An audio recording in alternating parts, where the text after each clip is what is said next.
Pokračovala zábava. Zuzankina mama sa pripojila k dcére. Poďte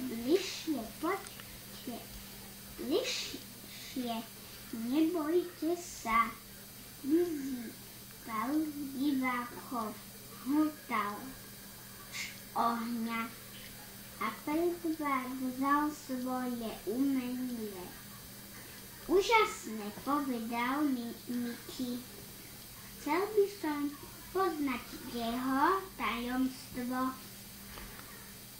Aj klaun, ktorý bol zároveň žonglérom a akrobaty spestrili toto sviatočné odpoludnie.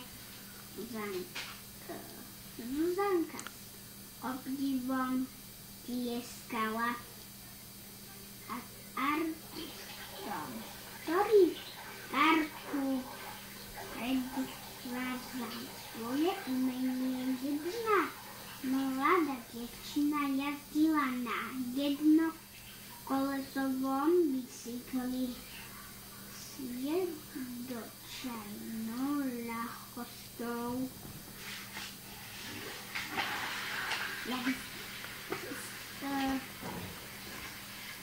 Otec si pripravoval svoje číslo, kúzelník na javisko si podonášal všetko, čo bude potrebovať. Zuzanka s Mickeym sa